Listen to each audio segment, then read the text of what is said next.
I would go to work, come home, sit on the couch, not even turn on the TV. I would just stare at the wall, basically, not play on my phone, nothing.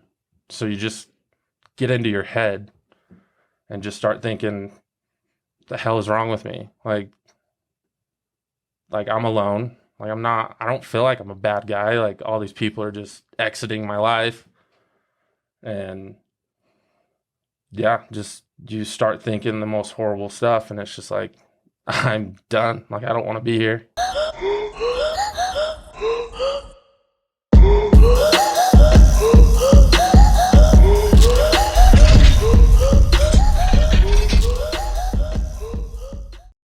Hey guys, this episode is brought to you by Overstock Dixie. You can go like and follow their Instagram.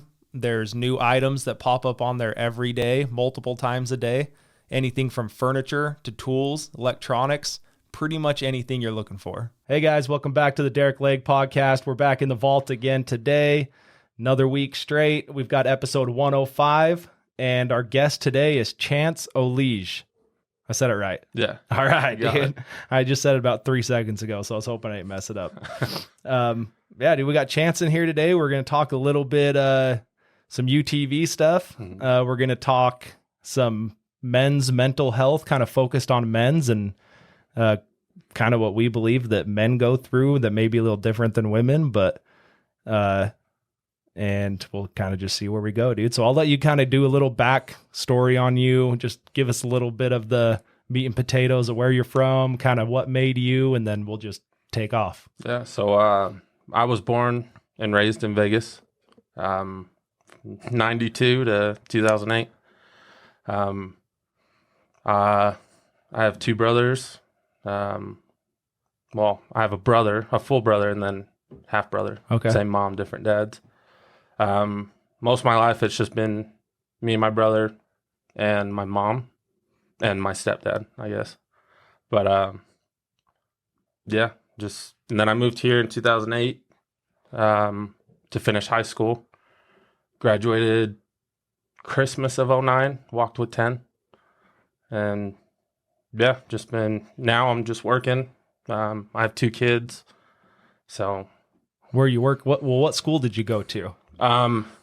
I went to Dixie. Okay. Yeah. So just Dixie High School, graduated with them, walked with them. Yeah. And then you started working when you got here, doing a little bit of excavating. Mm-hmm. So who do you work with? Do you like it? Do you hate it? No, I like it.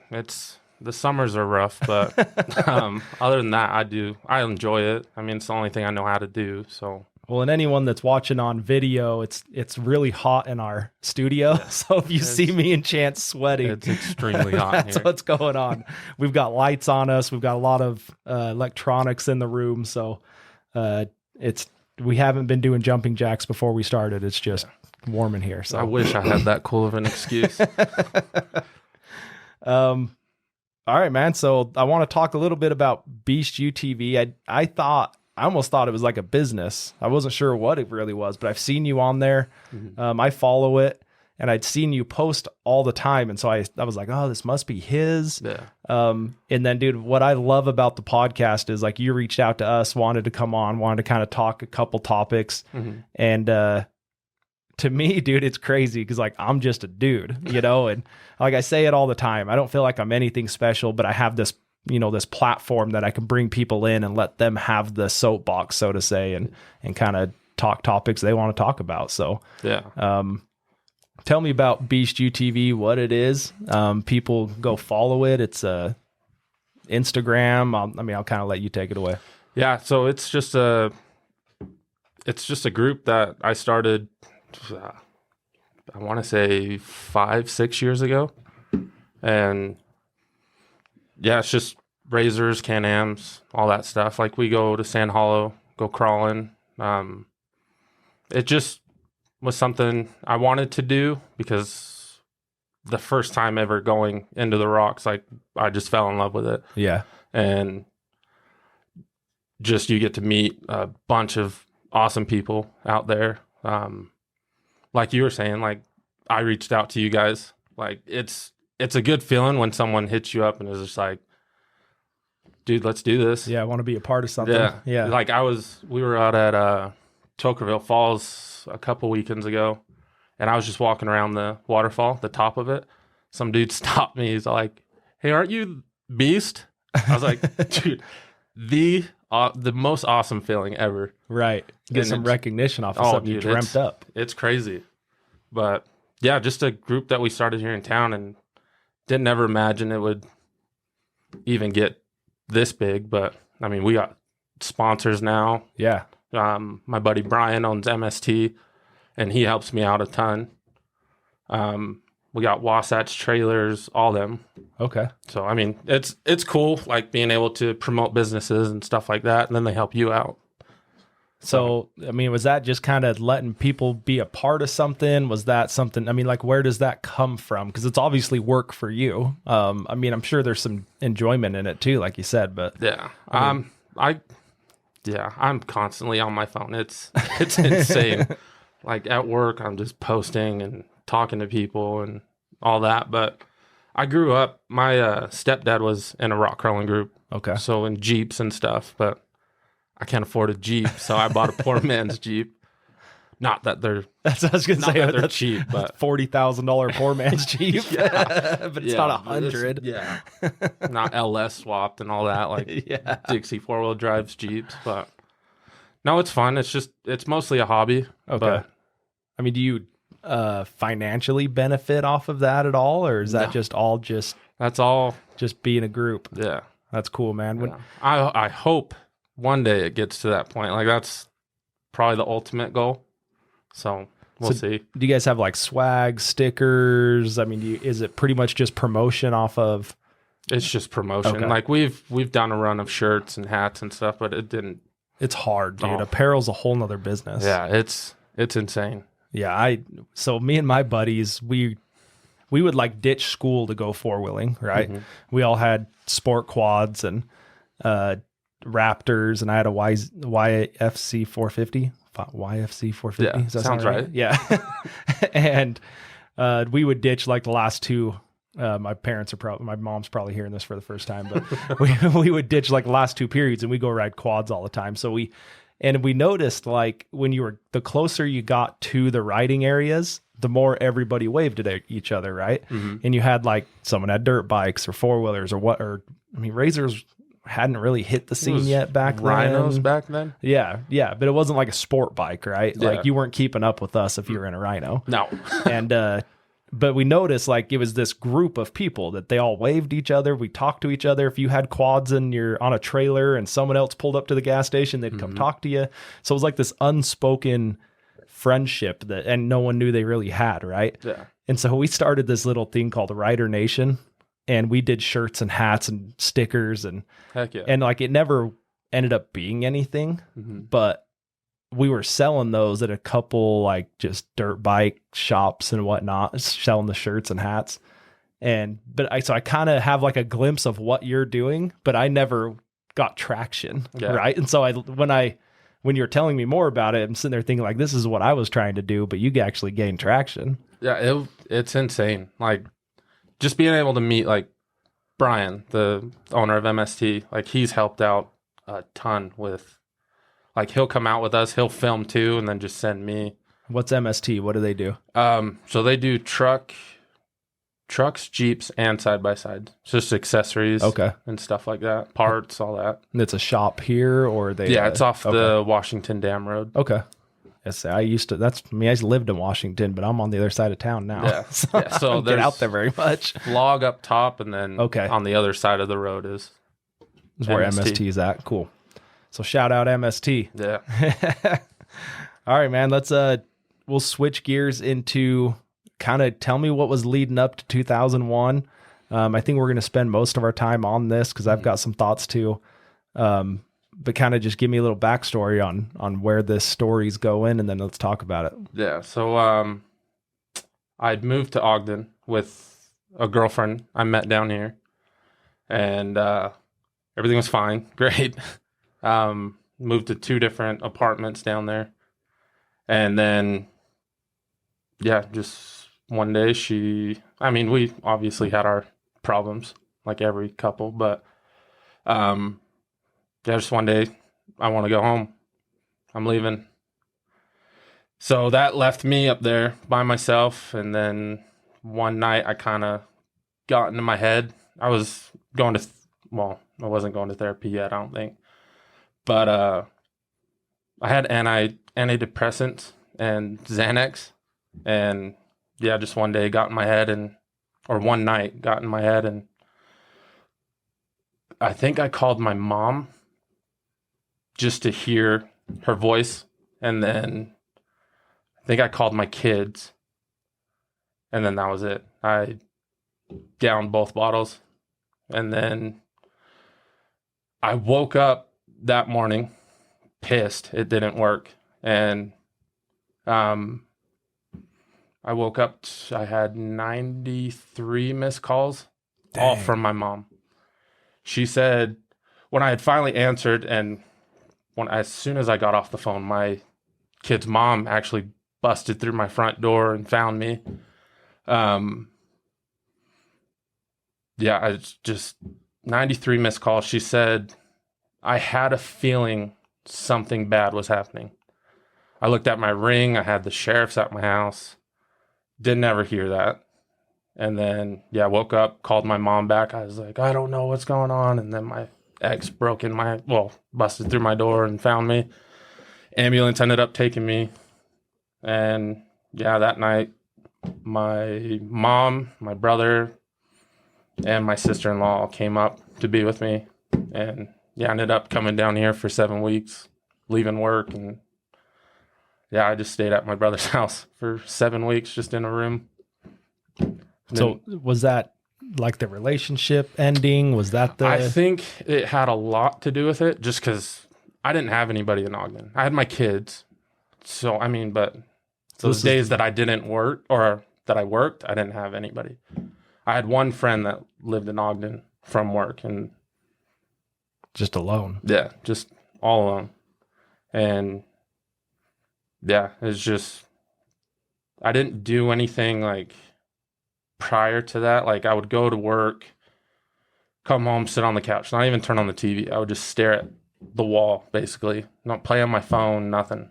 So you just get into your head and just start thinking, the hell is wrong with me? Like I'm alone. Like I don't feel like I'm a bad guy. Like all these people are just exiting my life.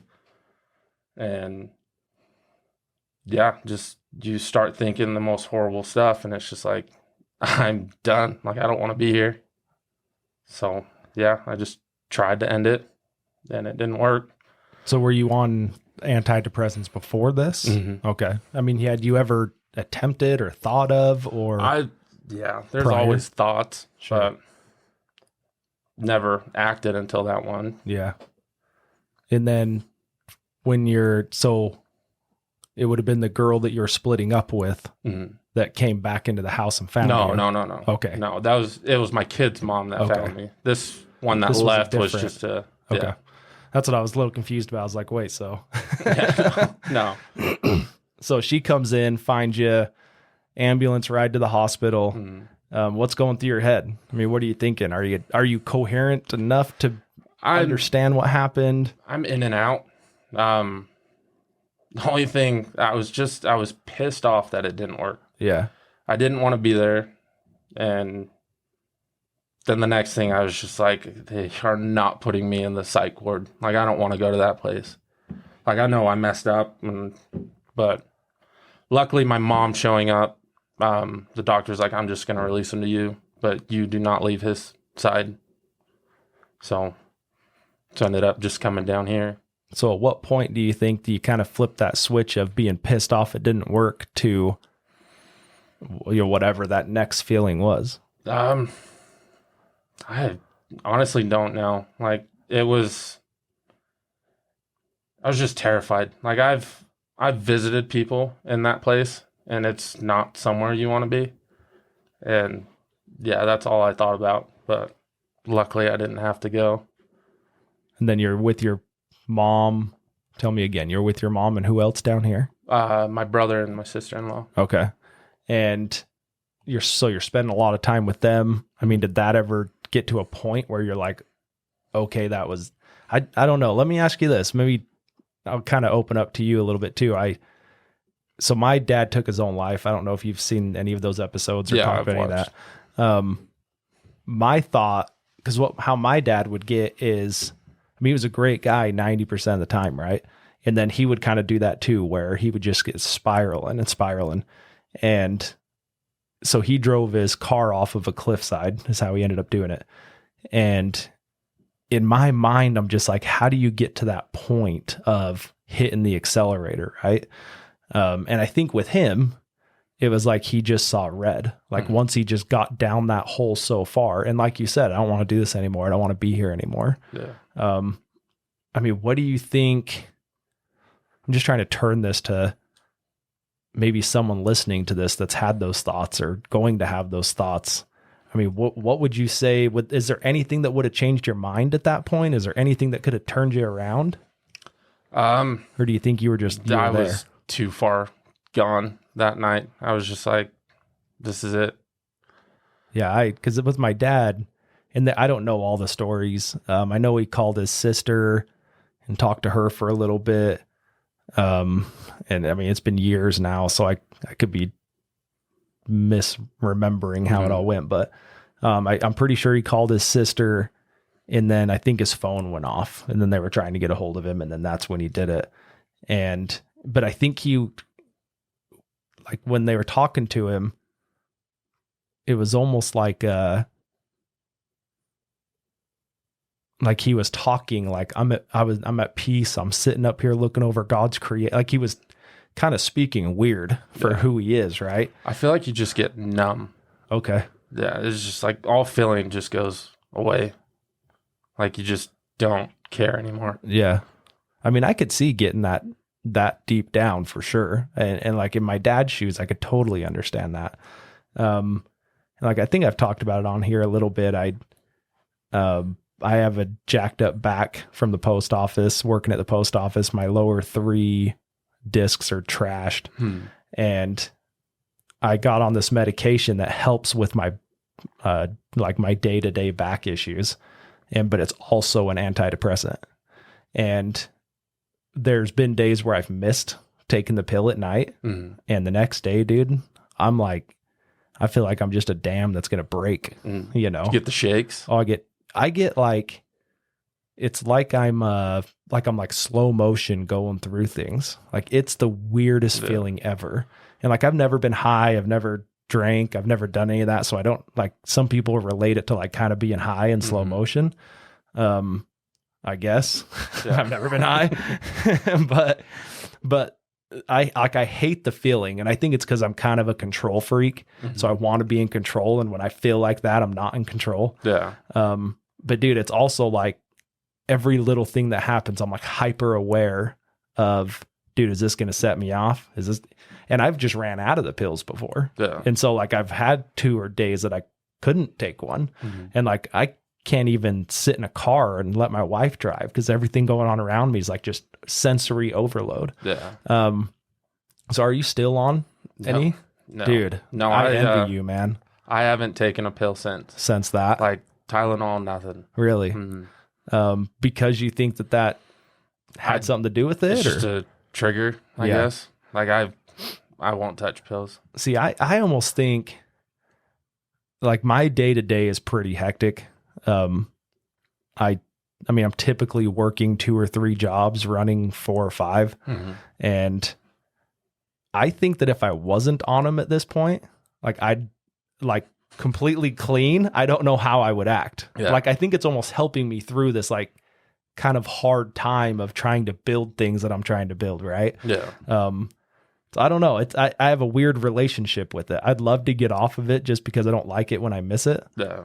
I mean, we've been camping before and I've realized I forgot them. Oh, shit. And you're like trying to get a prescription called in because I know tomorrow I'm going to lose my shit if I don't have them. Yeah. And so, but it's like at the same time that like freaks me out that I'm that dependent on it. Yeah. You know what I mean? Yeah. I'm glad I don't have to deal with it anymore. Yeah. It's been so nice.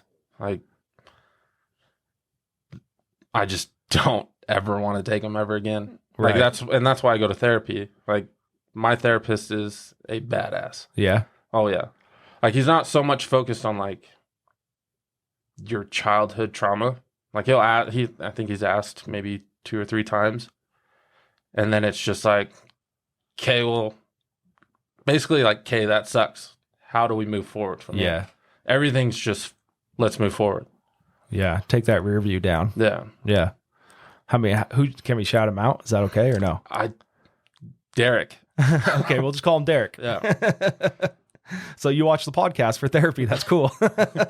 Yeah, no, he said he was going to watch it, so he's going to be pissed. I don't know his last name. We'll just call him Derick. Derick works. Yeah, so tell me about that, dude. What's your relationship with going through therapy? It sounds like you were doing it. You'd been doing it for a while. I've never been.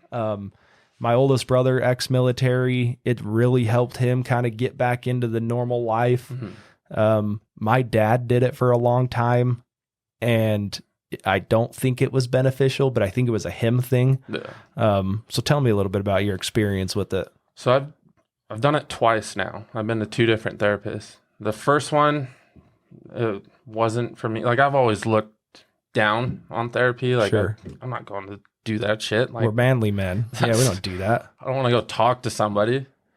But now, like with her, it was just weird. Like, I don't like doing all the weird stuff. Like, close your eyes and imagine you're doing this. Like, if we're gonna talk, then just talk to me. Don't make me do weird stuff. You want to do like an exercise? Yeah, no. Like, Derick will give me like assignments, like try to be more open this week, more vulnerable. Today we were talking about because I've been called a piece of shit parent for moving away from my kids. But it's like, and it was the way he explained it, like, made so much sense to me. It was, well, when you were up there, were you there fully? No, I wasn't. Like, I was physically, yeah, I'm there. Mentally, my kids go upstairs and do their thing. I'm sitting downstairs. Like, I wasn't being a good dad. Come down, like, when I moved down here and they come visit, I start doing stuff with them. He's like, so you would rate from like an A to F scale, where do you think you were in Ogden? I was totally an F. But now, like, there's a lot more I could be doing with my kids, like hanging out with them more, doing like the little stuff with them. I would rate myself at like a B, maybe. He's like, okay, so how do we get to an A? Like, my daughter loves makeup and nails and stuff. Like, let her do your nails. Go hang out with your son, play video games. He's kind of grounded from them right now. But I get it. Like, there's a lot more stuff I could be doing with them. Like, I've taken them rock crawling and stuff like that. They love it. This next week we're going to Duck Creek. Nice. So that's my heaven, dude. Oh, I love it up there. It's every year on like around Pioneer Day, we'll go up there. Okay. Is it busy around Pioneer Day? They used to do the Duck Creek days. Uh-huh. But then they stopped. I guess someone bought the land they were doing it on, so they don't want to do it anymore. And then they were saying they were going to open it back up in a different area, but you'd have to get shuttled out there. It's like, yeah. My family just rents out all the cabins in the village. Sweet. So just one big party all weekend. Yeah, can't beat that, dude. We were going up there a lot, taking the Razor up. Mm-hmm. But it seems like with my wife and I's job at the time, you only had holidays off. Yeah. And then you go up there on a holiday and it's like 10,000 people on like a block, mm-hmm. you know? Oh, that road gets covered with people. And we would just go camp like Mammoth Highway, mm-hmm. just out in the woods, right? Yeah. And so we ended up buying me and my brother, my grandpa came together and bought an acre up there. And so now we just take the trailer up, leave it all summer. Dude, that's when I've got to unplug and get away, that's where I go for sure. Oh, I love it. And then every year they have those badass lightning storms. Yeah. Every year we've gone up there and we just watch it hit the hill behind the village. It's badass. Yeah, we did do one cabin up there. We had a bunch of buddies come together and rent one cabin. Like, instead of going to Mammoth, turn left to go to Mammoth, turn right. And there's like there's that restaurant right there. I can't think of what it's called, but there's all those cabins behind it. Yeah. And so we rented one of those ones. That's kind of our goal, is to get a cabin up there. Retire up there would be so right? nice. Yeah, there's a guy. So we're in like a subdivision area. We have, they're all half acres, and we have 2 half acres together. And one of the guys that has like kitty corner property to us is up there like 3/4 time. So until he can't get his truck in anymore, too much snow, and there's times when he can still drive his truck in, he's there year round. Heck yeah. And I'm like, dude, I freaking envy you, bro. Oh, it would be so nice. And he runs like a backhoe for someone up there. And so when he's up there, he's working, and then he comes back, stays in the cabin. I'll have to go find this dude. Maybe he'll offer me a job so I can just stay up there. Oh, Kenneth House is this guy's name. Looking him up. He works for the guy's name's pretty popular up there. It's I think it's Mike Kenner, I think's his name. Anyway, he has like a small excavating, from what I understand. I've never met him, but that's what they do up there. And I think the same thing. I'm like, dude, how cool would it be to retire and be like the fire chief or something? Oh, yeah. And you kind of have some responsibility, so you're not just twiddling your thumbs 24/7. But my buddy's dad was actually a firefighter up there. Really? Oh, yeah. Dude, that'd be so fun. Oh, I was a firefighter when I was 17 and 18, just volunteering up where my mom lives. Okay. And it was cool. Like, I love helping people, but you see a lot of stuff you don't want to see. I don't know if I could do that. No, I don't do well with blood anymore. So, well, there's on Navajo Lake, there's like the little convenience store with all the little cabins. They rent boats, kind of on the backs, like the far side of the lake. And I'm thinking like that dude's got the gig. Because he just goes up there, he rents these boats out. He owns the whole thing, and then rents it out, so he's making money the whole time. And I don't know the story on him for sure, but I was told that he like sold a bunch of stuff somewhere else. I'm assuming California, I don't know, and then just came here and bought that, and that's like his retirement. That's all. As he hangs out there, and it's the same with I believe his name is James. He owns Eagle's Nest, all those cabins in the village. Yeah, that they have all those cabins. And then they have a rental shop for like razors and all that stuff. So it's like, why couldn't I get into something like that? Well, I think for us, it's going to be the short-term rental game. I think we'll get 3-4 guys, buy a cabin, short-term rent it. Yeah. And then, you get a couple weeks a year each and then rent it. Other than that, Airbnb type thing. I think that's what we're going to try and do. The numbers up there, you kind of have to, you either have like a one bed. I've looked at all of this. You either have like, it seems like you have a 1 bed, 1 bath, 2 bed, 1 bath, something pretty small. Because then your purchase price is really low, and you can rent that and maybe break even at the end of the year. Which, I mean, hell, you got a free cabin, right? So it's still not a bad deal.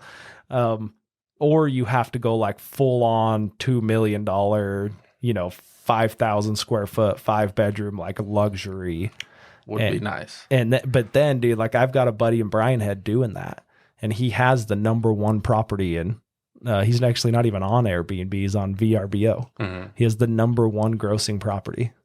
And I mean, I don't know how many millions he's into his. I mean, he sleeps like 55 people. Oh my. Yeah. It's like that house out in, what is that? Stookie Farms. Yeah. That's huge. That's ridiculous. Yeah. Well, same thing. But I think that's the way to do it. I think if you can rent it, make some income on it, or just not lose as much, if you don't break even, if that's not the goal, is to have something half paid for, that's great. Anyway, I think that's kind of where we're working towards. That'd be awesome. I've put a ton of work into our property, getting gravel, and we have a septic tank and a bunch of stuff like that, but I'm like, this is all a means to an end. We're just going to sell this property one day and go to a cabin, I think is what we'll do. Yeah. Anyway, dude, I get lost on Duck Creek, dude. Like I said, man, that's my place. I love it up there. Yeah. I had one guy, I was delivering mail, and he told me, I'd never even heard of Duck Creek. He had told me about it, that he was buying property, and I'm like, where's this place at? And we had just bought a toy hauler. I've had a Razor since, I have a 2013 900 since like 2015, I think is when I bought it. And so we bought a toy hauler to tow it around in. And first time we ever went up there, I was like, dude, how did I not know this place was an hour and a half away? Yeah. You know, it's gorgeous. It's 70 degrees. You're what, 9,000 feet, something like that. Yeah. Yeah. And I don't know, dude, I love it. You get me lost, man. Like, that's my meditation too. I've talked about that on here. Like, we'll pull up to camp. I'll just start a fire and sit there, and 3 hours later, I'm still staring at the fire, you know? Heck yeah. Anyway, dude, we got to shift gears off Duck Creek. We probably lost 2 or 3 people. They're like, cool, Duck Creek's all right. Or they're like, Duck Creek sucks. I'd rather Brian head. There's definitely those dudes out there, like my brother. Yeah. It's not that far away. Yeah. He doesn't even like snowboard or anything. I don't understand why Brian Head is such a draw unless you're I don't either. Mountain biking or 30 snowboarding. and a 60-year-old body. My body's falling apart. Same. Like, I've snowboarded with my wife, and I'm like, why would I want? This is what I don't get, dude. Are you a boat guy? No. Like, do you wakeboard, any of that stuff? I've been. I don't understand it. I'm like, I was athletic growing up, played all the sports, on all the all-stars, everything, right? Like, it's not that I'm not athletic enough to do it. Like, you go get on a wakeboard and you stand up and then they tow you around. I never got into until your jumping. legs are shaking. Yeah. And then you fall on purpose. And then you're like, oh, wait, I get to go again now? Like, I just never understood me back on it. the boat. So the surfing thing, I kind of get a little more, but I haven't, like, my brother has a surf boat.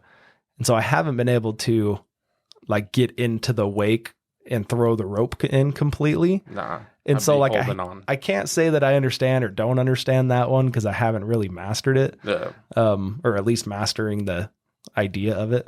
Where wakeboarding, I'm like, okay, I'm just going to hit a wake and eat shit. Yeah. Just so I can be done. Yeah. But snowboarding's the same thing for me.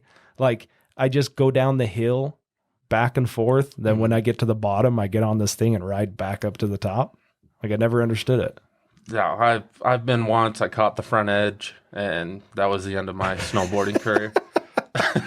Dude, I thought my wife loves it, and so I thought we were going to get all into it. I bought new board, bindings, boots, everything, dude. Oh. And we went one time, and I caught my heels while I was looking uphill. Oh. And I caught my heels, did a backflip. Everyone on the lift is like, "Oh, all right." It's the worst. And I was like, yeah, I think I'm done with this. Yeah. See, and I used to race motocross. Okay. And I got my son a bike, but he crashed it once, never wanted to get back on it again. The throttle got stuck and sent him straight into my neighbor's house. Just, I can understand. Yeah. It's not like you tipped over. Was it. But I I quit racing when my son was born. And then I thought I was good enough to go back once, like, they were older. Yeah. And laid it over in a corner. I retired again. It didn't even go down hard. I mean, the bike might have flipped once, but it's crazy how that happens, dude. My whole left side was done for months. So I'm 33, 34. I don't know. I'm 34. So I'm 34. So our age is weird because it's like we're transitioning out of like I can do anything in my 20s to like my body's starting to hurt. Right.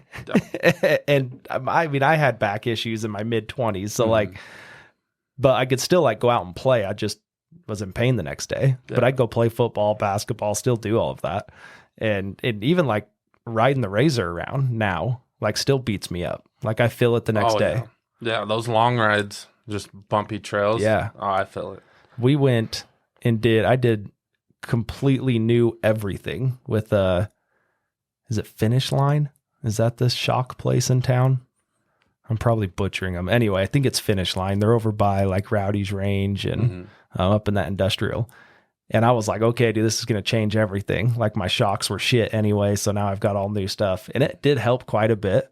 I was actually surprised at how much it helped. Yeah. But dude, if I still go, I mean, even Duck Creek and go rip down those dirt roads and just get hammered over and over and over and over, like, I'm definitely feeling it the next day. Yeah. That's why I like crawling. It's slow and technical. I can understand that. Yeah. Like, I mean, you still get the bumps and stuff. Like when you have to bump up a ledge or whatever, you'll still hit pretty hard. But Dude, where do you get the love for that, dude? Because like I've done it a little bit in my Razor, and I'm not built to be doing that, right? Like I'm fairly stock. I have bigger tires, that's it.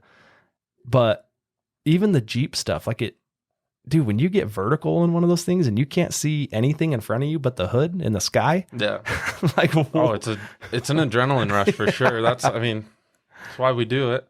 And then you said you grew up doing that, or you're... No, when I was little, I would get out of the Jeep. Yeah. While my stepdad was doing some dumb shit, but... Did he ever like roll it? Anything crazy? Not that I remember. Okay. I've tipped mine twice. Yeah. So you were still like exposed to that as a kid, though, that it's possible. Yeah. See, to me, it just looks terrifying. No, it's a blast for sure. We went out to Moab once and saw people that had rented the Jeeps. And I'm just like, what? Like, I think it was Fins and Things was the trail, is what it was called. And I mean, dude, they had no business being in a Jeep, these people that had rented this. And they're like putting these Jeeps like vertical up these walls. And I'm like, you're crazy. Like I wasn't even taking my Razor up them. It's amazing what those things will crawl. Like my buddy Rob, his car is ridiculous. Like he's got the full XO cage on a Can-Am. And then he's running 4-inch portals. Which is what? Jacks the car up. And then he's on 39-inch tires. Jeez. And that, I mean, basically a Jeep. Yeah. But that thing, he puts that thing through hell. And he will crawl. He will at least attempt everything, but mostly he will make it. And it's crazy to watch in person. Dude, in my mind, when we followed some Jeeps when we've been out in San Hollow and stuff as far as we can. And when I see him getting into crazy stuff, I'm like, it's not worth me breaking my car. You know, like it's not even like we've rebuilt the motor. I was like $2,500 into shocks. And I'm just like, why do I want to go trash this thing? Yeah. But you guys just have this weird need for it. Yeah. It's fun. It's fun. Yeah. That's what it is. It's entertaining and it's fun. Oh, I mean, you never want to see someone break their stuff. Sure. It happens. Well, and I guess that's the part of being with the group and stuff too, is you have people there spotting you and helping you. Yeah. Don't ever go crawling by yourself. Yeah. Yeah. A girl that works for me, she's way into the Jeep scene. I'm trying to remember. There's like her Jeep has a name, right? And like Instagram follows like her Jeep name. Heck yeah. I think it's called the Coda the Jeep. It's like a yellow. Anyway, dude, she's like this 100-pound like girl, right? Oh, she's got, I don't know, a 20-year-old kid. So I assume she's like 40 and you get her talking about Jeeps, and like I ran a part store for a long time. I've been in cars, I've been in mechanics, I've done all that stuff. Yeah. Dude, the way she talks about her Jeep, like it's over my head. I'm like, I don't even know what you're talking about. I just drive them. I know nothing about them. I could maybe change a belt, but that's about it. Well, and she'll go out and use it. I mean, she goes out and bangs it on rocks and everything. And I'm just like, dude, that's like her daily driver. I'm like, you're crazy, dude. That's awesome, don't understand where that comes from. She pulled up to my safe store one day in it, and Alex Stout, who's been on here, my buddy, he's in the scene a little bit. He's got a Wrangler, and he's like, that's Coda. And I was like, what? He's like, that's Coda the Jeep. And I'm like, I don't know what you're talking about. And he's like, that yellow. And then they come in my store, and he's like, you know these guys? I'm like, yeah, she works for me. Like, yeah. And he was like, dude, so he's like, can I go? I think he went out and looked at it, and they talked about it for a while, and they both kind of geeked out over it. But anyway, my point is like, it's a whole scene, dude. It's like everyone supports everyone. Like she put solid axles under hers not too long ago, and she had like another person that was in the, Jeep mechanic game that was helping. And I just thought like, man, that's cool that, again, like it's just like what you're doing with Beast. Like it brings this group of people here to support other people. Yeah. Right. And I guess, and to tie that into the podcast, I mean, that's really what we're trying to do, trying to help or have someone listen to something. Anyway, dude, you're getting me down rabbit holes now.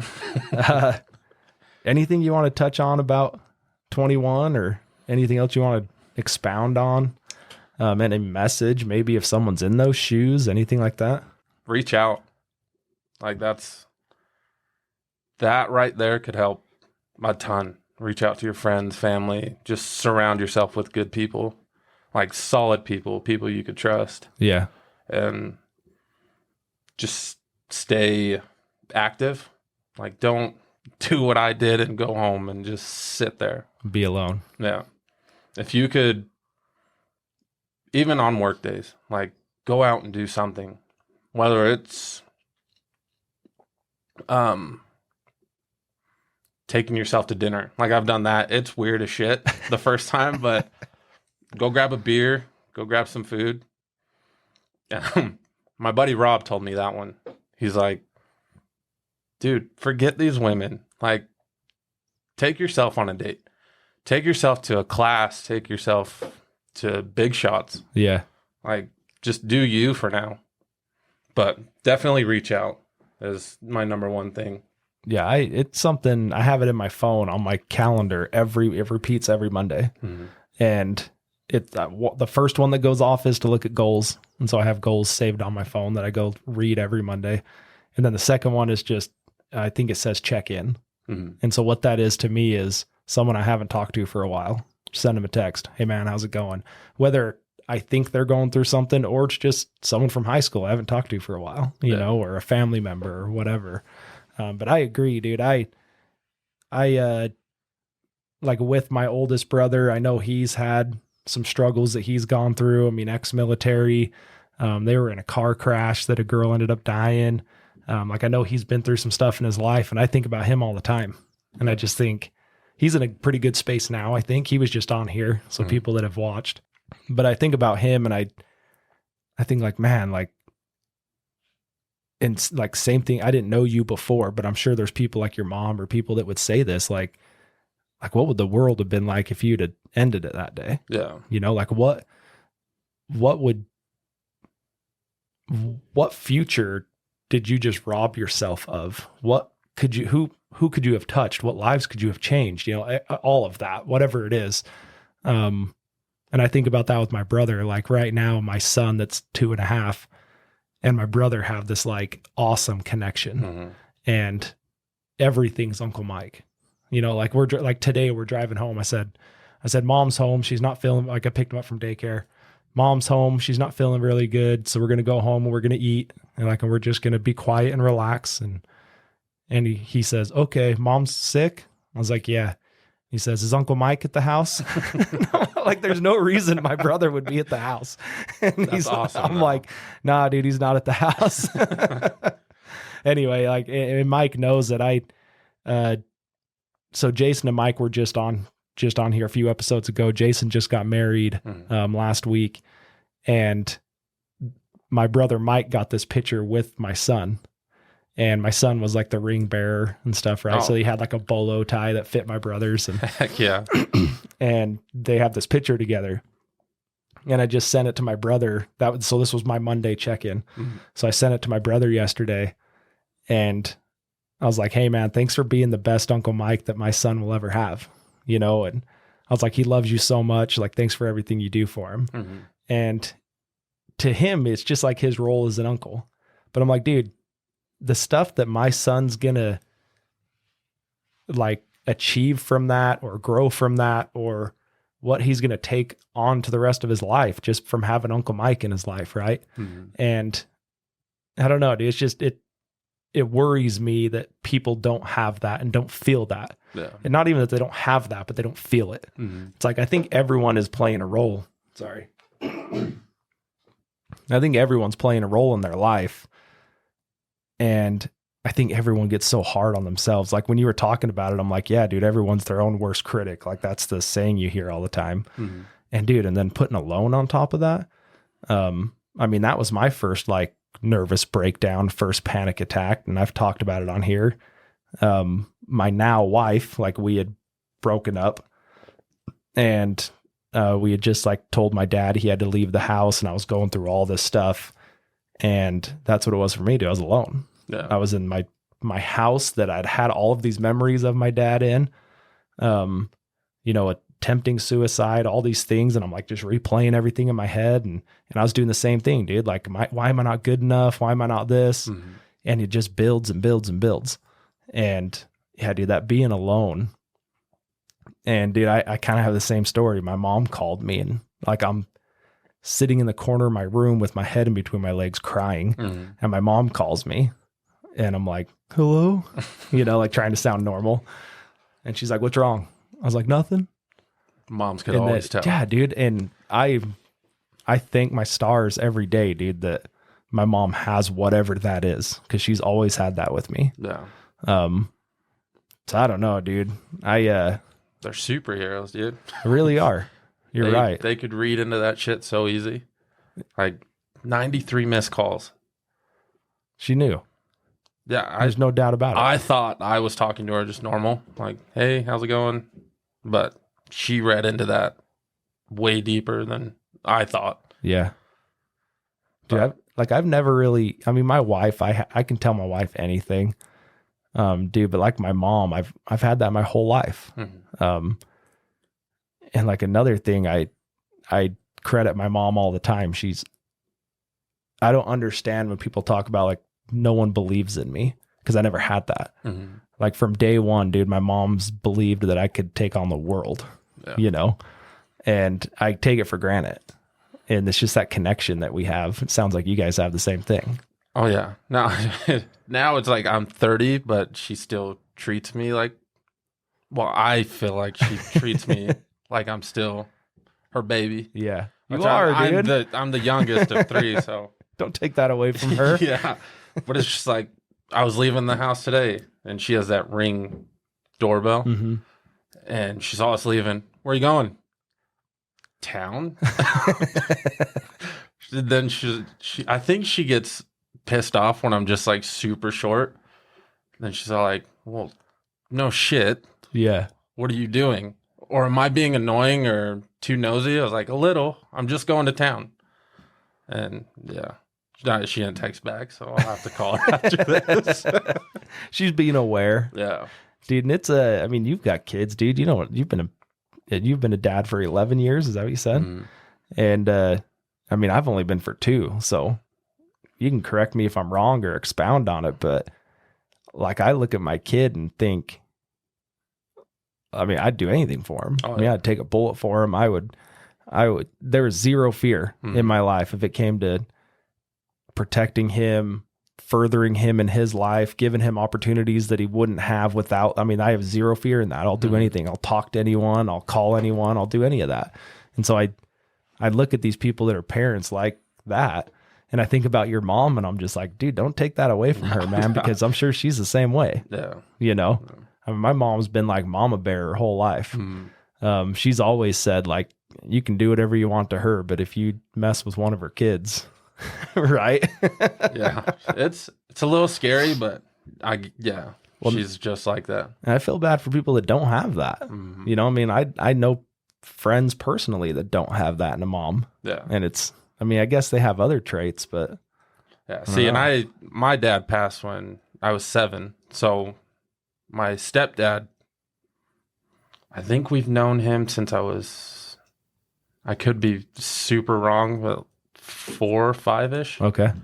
And then, my dad passed and he just stepped in and was just like, he's there. Yeah. So, he was the same way. He did everything he could for us. Him and my mom, like, we were definitely spoiled growing up. But, yeah, I could only hope to give my kids that type of life. Like, I don't want them to be little assholes, but I do want to give them everything that they deserve. Sure. What's that relationship like with your stepdad? Is it always been really good? Is it? Yeah. Yeah. Yeah. No, we're cool. Yeah. I think now that I'm older, it's a lot better. But when I was a kid, I was a shit. When I was a kid, like I got into everything I could, trouble, all that stuff. Yeah. So I think it was a little hard, like growing up. Like now we can't. Like I would never put hands on my kids. Like I told myself that, even though these kids today need it, they definitely need it. But we got our asses handed to us when we were little, and I think that just gives you a sense of like respect for people. Yeah. Like I don't fight. Like I don't want to do that shit. It hurts. I don't want to go through that. But I did get my ass beat when I was a kid. See, that's a hard balance, dude. And I've thought about this a lot too. Like I mean, my dad got physical with me a few times. I probably deserved it most of the time, right? And so like I'm not mad about it. But I think where's that balance of like fear and respect to at the same time, like I've never viewed my mom like I've viewed my dad, right? Like as far as accepting, I can talk to her, she believes in me. Like I had that with my dad on and off, but not like my mom, right? And so I think, I mean, my dad like ruled us with fear, right? And to an extent, I think that's okay. But I don't know. I don't know what the balance is. I'm still trying to figure it out. Yeah, I definitely don't It's have not it like figured I'm out yet. kicking the shit out of a 2-year-old. I'm not, I'm not doing that No, or don't do anything. that. I'm just curious of like when that time comes, like what's like right now he knows like when I'm serious. And when it's time for bed, it's time for bed. And I mean, that's about as crazy as it gets at our house, right? Oh yeah. Like I try not to yell so much, but like I'll use a stern voice. Yeah. And they know when I'm getting irritated, so they'll back down super quick. Well, and I hope that I can channel like my father-in-law a little more than I do my dad. Cause from what I understand, he was more of the like kind of quiet, kind of go to your room and then we'll talk about it, and then you're sitting there with yourself like, oh dude, I'm gonna get it, and then I could never imagine my father-in-law getting physical, and I don't think he ever did, but like, it was just kind of that like mental game that he would play, and I think, probably shouldn't be saying that, but I think we got hit with the belt a couple of times, but well deserved. Sure. But yeah, no, other than that, he's always been a solid dude. Well, I think at the end of the day, I think that's better that he was a solid dude than you might have got smacked a few times, right? Like I would take the solid dude over that. Yeah, not many guys stick around for the step kids, and especially when they were like us. But he's still here, right? Like we could have shoot him off a long time ago, but he stuck it out. And see, and I think that's more admirable than anything we've talked about with it, right? So with your kids, so you and your ex have a pretty good relationship, and then she's remarried. Is that right?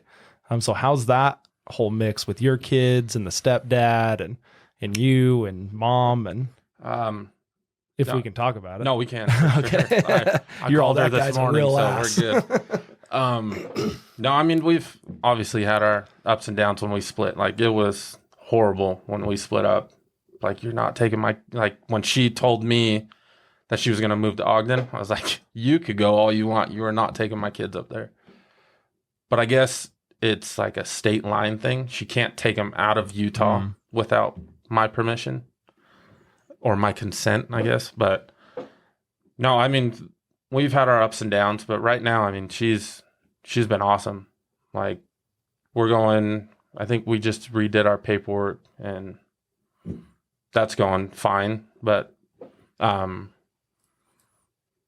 she's always like, we always try to build each other up now. Like, we're not going to sit there and talk shit on each other, especially in front of the kids. Yeah.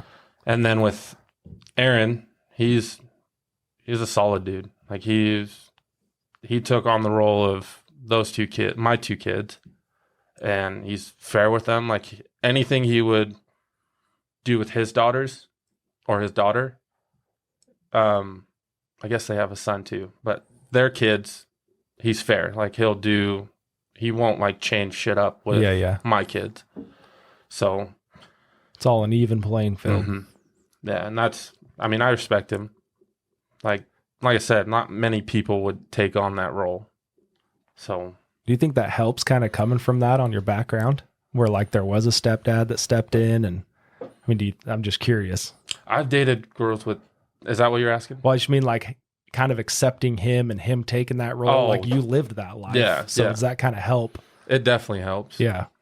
I mean, I've never really put that together, but yeah, no, it definitely helps. Like you said, I've been through it. So yeah, it definitely helps out a lot.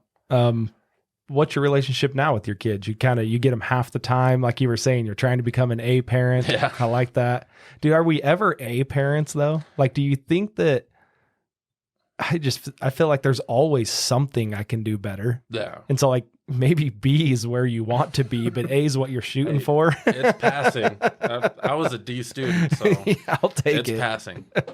I mean, like even like right now. So like, I think with my son, like, I mean, I feel like I do just about everything possible. But when I say that, I'm also sitting here talking to you instead of being home with him, putting him to bed. Yeah. So there are things that I could do to be A+, yeah. and like my wife does 90% of it. Right. And so I have that. I'm blessed to have that. And so there's things on that, like I could definitely do more. I could be better. Yeah. But I think at the end of the day, like I feel like I'm doing pretty good. You know what I mean? I'm doing a hell of a lot better than I was. Well, I think that's what the point, I think I was better than I was yesterday. I was better than I was last week. Right. Yeah. Yeah, dude, just pushing forward, just trying to be better at everything. Oh yeah. Right. Yeah. I don't know, dude. I think that if we're not struggling a little bit, we're not moving forward. Mm-hmm. And I think being aware of that, like I think being self-aware is the first step to all of it. Yeah. Right. To whatever it is, work, relationships, kids. Mm-hmm. Like if you can't be self-aware in that, then how are you ever going to progress? Exactly.